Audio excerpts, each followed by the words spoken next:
So this is a BMW, I believe it's a 97. Yeah, it's a 97, hasn't been on the road in 10 years. Guy said it's a fuel filter, which is unlikely, but I guess that's possible. So the first thing you want to do, you're having a fuel issue, is charge your battery, which in these are in the trunk. So you need to make sure you have, well, check your battery. This battery was shot, so we're charging it. You need to have proper voltage for an electronic fuel system, so that's step one. Now I'm just taking a bit of wire, some wire connectors, standard wire connectors that would focus it all, and a piece of wire, and we are going to make a jumper wire so we can test further into the system where the relays are. Granted, the fuse is good, so if the fuse is good, we'll jump the relay and see if the pump comes on. So pretty simple here. If you've never done this, you just take a little wire connector and you use a wire smashy smash, otherwise known as a crimper. And you take your smashy smash and your stripped wire end, and smashy smash. That's it. You're gonna do that to both ends.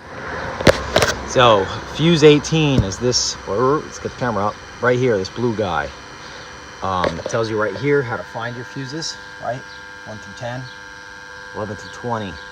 And it tells you on this diagramical, graphical, electronical chart, fuse 18 is your fuel pump. It always will be on these cars anyway.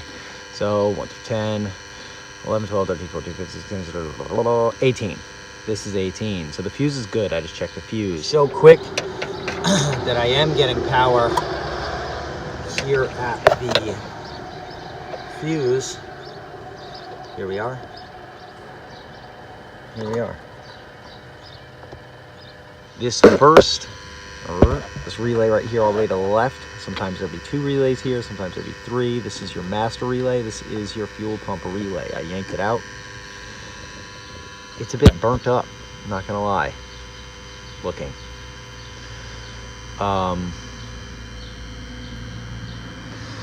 That's why I made the jumper wire.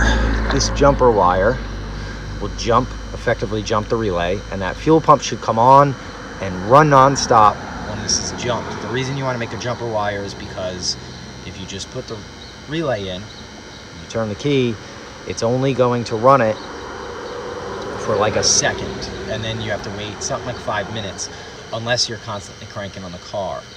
So once that jumper wire is in, with the relay pulled out, the fuel pump should run continuously. In these cars, you just yank the rear seat out, just get your little fingers under the seat and it pulls right up. No bolts or anything like that.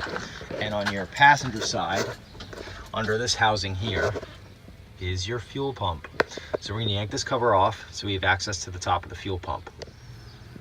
Okay, so in my case, it's 4 of these Phillips head screws that held this cover on. Access porty port to the fuel pump. It'll be Phillips. I've seen on slightly older models that it was a 5mm hex head, also with a Phillips in it.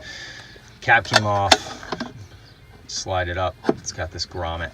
Just slide that up the wire, flip it over, pull your foam gasket off, and you're looking at the fuel pump. This white weather pack we're looking at right now goes to your fuel sender.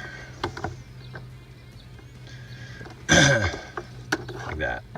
The rear of the car. White pack, rear of the car, with the back seat. The black weather pack is to your fuel pump, front of the car, where your windshields and foot pedals and all those thingamajiggers are. This is the one we want to test. Now, this car's been sitting for 10 years, so the guy is selling a BMW that doesn't run. and says it's a fuel issue. He says it's the fuel filter. The fuel filter for this car is less than $20.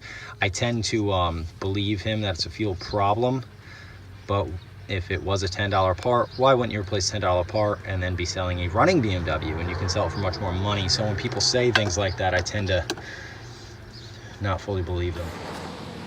But yeah, go to buy a car, and of course the guy's gonna tell me that it's the $10 fuel filter is why this BMW hasn't ran in 10 years.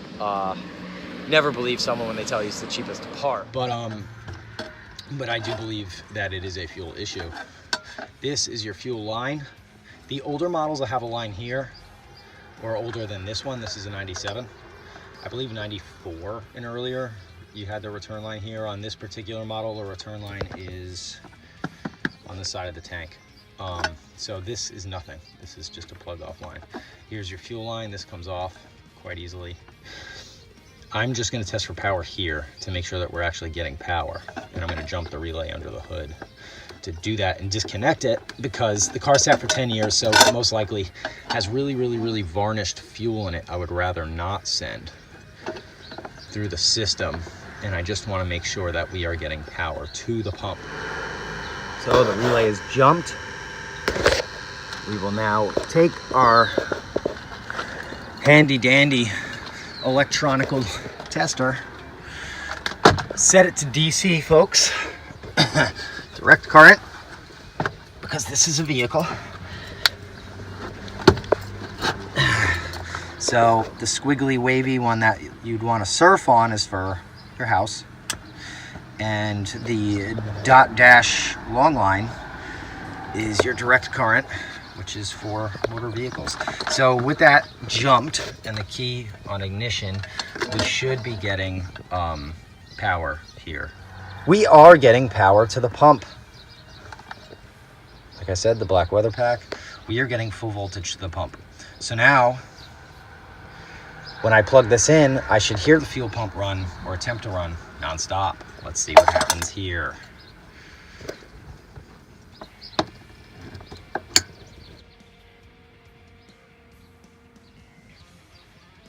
I hear absolutely nothing.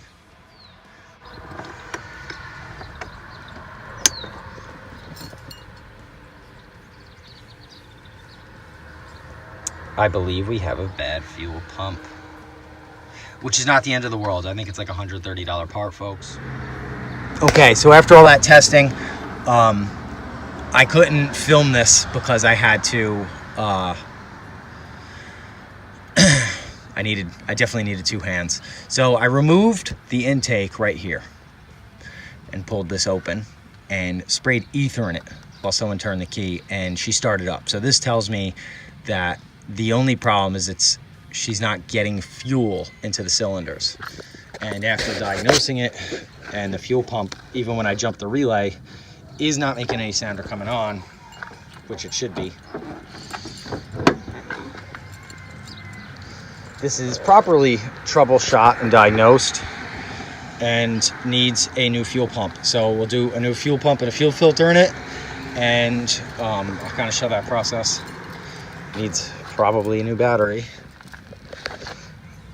We'll see.